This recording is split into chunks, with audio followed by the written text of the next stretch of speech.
So Bob, what do you miss most about our home planet? I miss the competition. Everything is so peaceful here. It's almost too much. I know what you mean. It's nice to have a break from the hustle and bustle, but it can get a bit boring. Excuse me, can we please keep it down? We're about to start the show.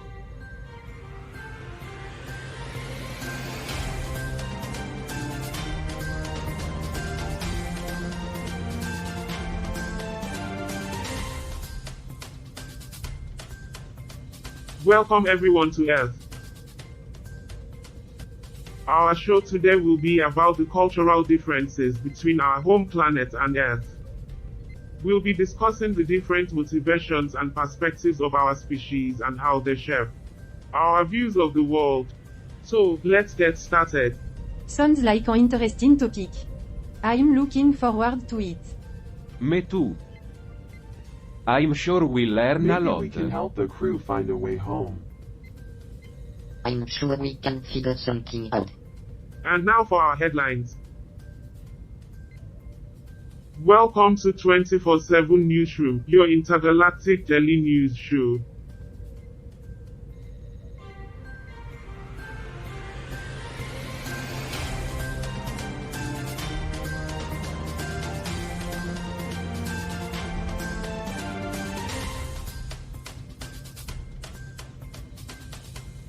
Today we are discussing news from Senegal.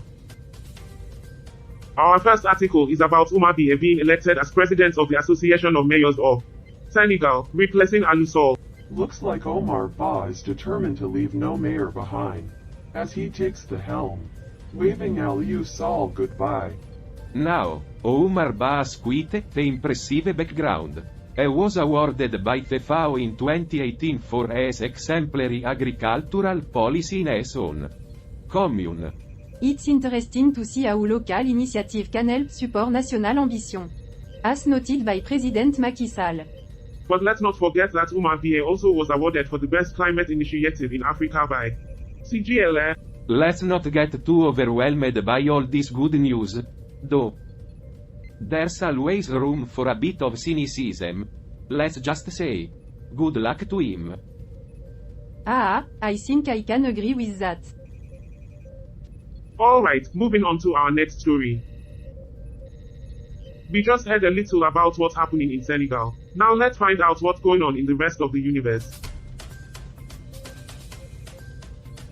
Welcome again to 24/7 Newsroom. Our first article today is about Rosie being appointed presidential advisor in Sri Lanka.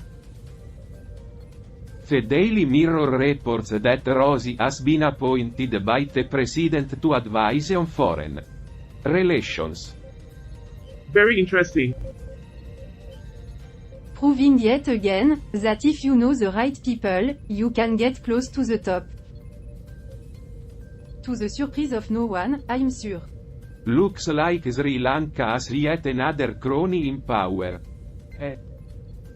Let's hope Robert's policy shift don't give them one of those nasty civil wars like they had before.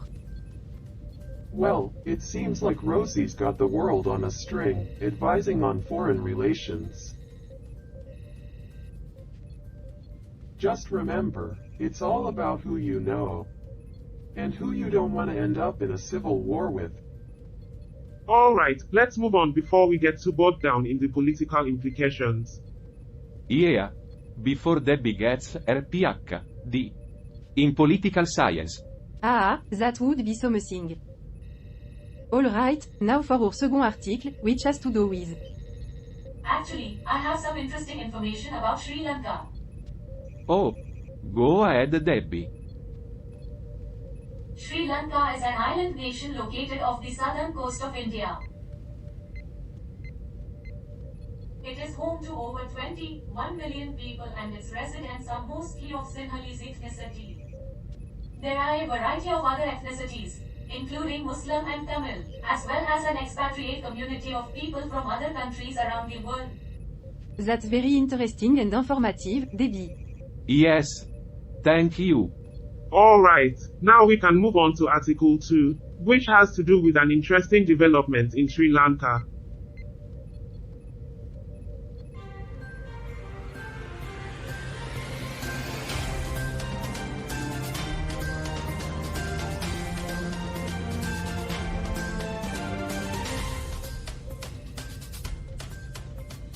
Welcome to Earth, the intergalactic daily news show.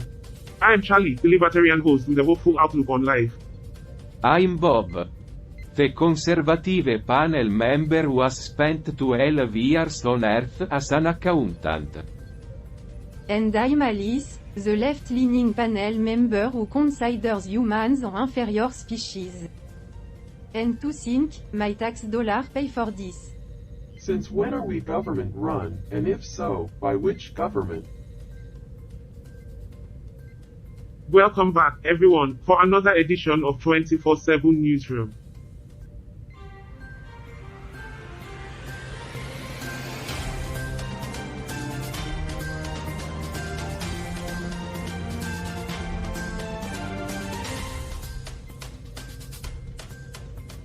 Our top story this week focuses on the ongoing conflict in Ukraine.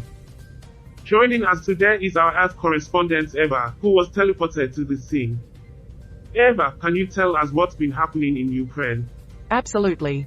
For centuries, Russia has laid claim to Ukraine, stating that Kievan Rus, the 9th century medieval state, was the foundation for both modern Russia and Ukraine.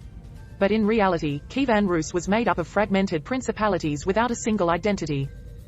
It wasn't until the 18th century that Russia began to absorb the remainder of modern-day Ukraine. Wow! That's quite a history lesson. Indeed. It's no wonder the people of Ukraine have been struggling to find their own identity. It's a complex situation, that's for sure. But we've heard reports that the ship's thrusters have been used to propel a small pod containing air component to the ship. Can you tell us more about that? Yes, it's a risky mission, but Carl and Roger have taken the pod on the journey. It's a brave move, and it just might make a difference. That's a great example of the spirit of collaboration and ingenuity that the people of Ukraine have been showing in the face of this conflict. Yes, I think it's a testament to the courage and resourcefulness of the people of Ukraine. Absolutely. We all wish the best to Carl and Roger and the people of Ukraine. Well, that wraps up our discussion of Ukraine for today. We'll be back after this short commercial break. Stay tuned. Welcome to 24/7 Newsroom, our intergalactic daily news show from the crew of the Earth. I'm your host, Charlie, and that's Bob on my left and Alice on my right. Let's get to the next story. Our first story is about an amazing event in Morocco. Recently, the Philippine Embassy in Rabat, Morocco, hosted an exhibit celebrating the traditional art of embroidery in the Philippines as part of the National Heritage Month. Embroidery in Morocco. Talk about trading a cultural needle. Wow! That sounds amazing. It sure does. And many diplomatic missions took part in the exhibit, which was presided over by Morocco's Minister of Solidarity, Social Integration and Family, Awatif Haya, and the mayor of Rabat City, Asma Ralu, was also in attendance. We can only imagine the beautiful sight of traditional Philippine fabric and embroidery on display.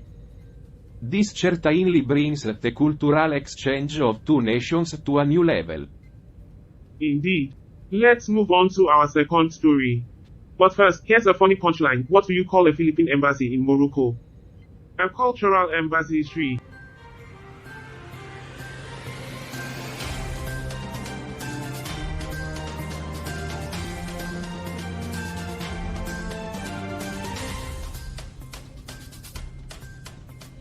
Welcome back, everyone. We have a fascinating article for you from Zimbabwe. Now, this article tells us about a bus accident and President Mugabe's announcement of election day. But the real takeaway is the celebration of Zimbabwe's diverse cultural identity. Now, here's a funny punchline. What's the difference between a bus accident in Zimbabwe and an election? One's an accident, the other's an abdication. That's quite a contrast. In the same vein, why don't we take a look at Zimbabwe's culture and see if we can find some funny punchlines? Absolutely. For instance, did you know that Zimbabwe is home to some of the most vibrant and colorful fabrics in the world? You could say that if you're looking for fabric, Zimbabwe is the place to go. That's true. But the funny punchline is that if you're looking for an election, Zimbabwe is the place to avoid. Ah, very true. And did you know that Zimbabwe is home to one of the largest and most influential societies in Africa? Yes. And the funny punchline is that if you're looking for stability, Zimbabwe is the place to live. Hilarious. Now, I think the key takeaway from this article is that Zimbabwe is a country with a deep and rich cultural identity, and it's important to celebrate and preserve this identity. Absolutely. And if you're looking for fabric, Zimbabwe is the place to go. But if you're looking for an election or stability, well, maybe try another destination.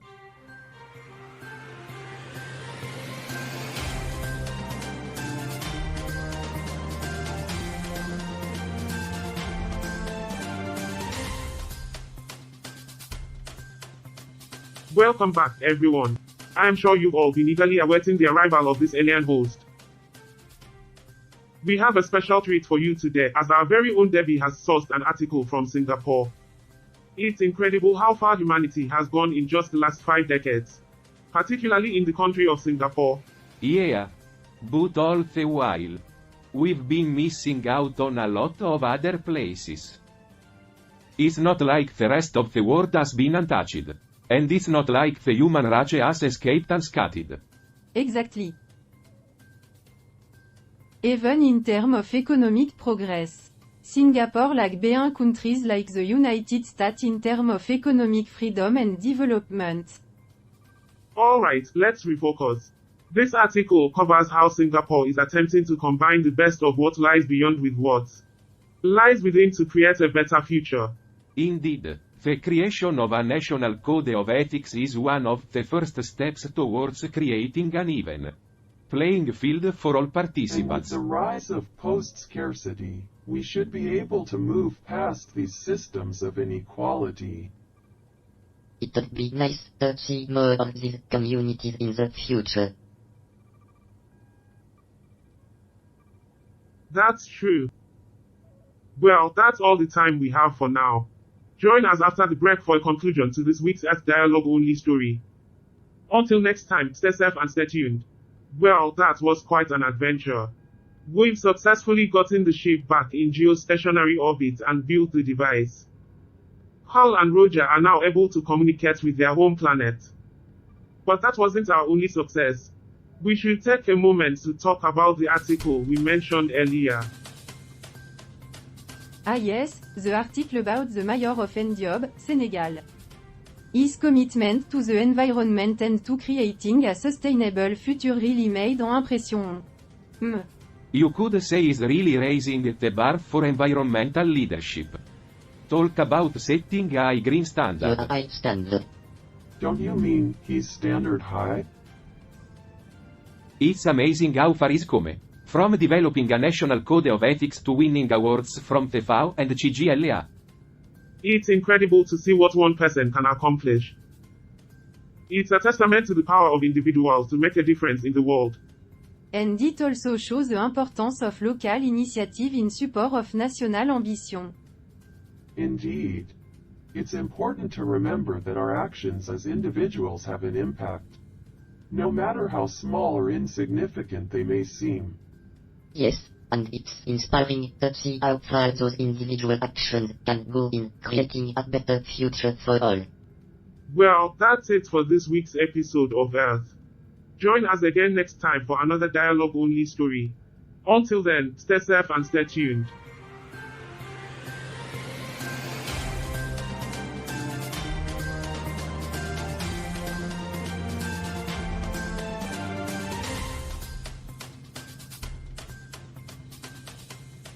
So, Roger, what did you think of episode 211 of Earth tonight?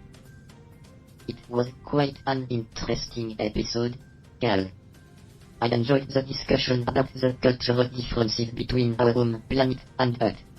It's fascinating to see how motivations and perspectives shape our views of the world. I agree. It really highlights the diversity and complexity of both species. And I couldn't help but think that maybe we can learn from Earth's cultural diversity to find a way back home. Absolutely. The resourcefulness and collaborative spirit displayed by the people on Earth is impressive. Perhaps there's something we can apply to our situation. I'm glad you feel the same way. I believe we can find a solution if we work together, just like the people on Earth do. We'll figure it out, Roger. I have faith in us, Cal. We'll keep exploring and searching for a way to reunite with our home planet. Until then, we'll stay hopeful and continue to learn from Earth's example. That's the spirit, Roger. We won't give up.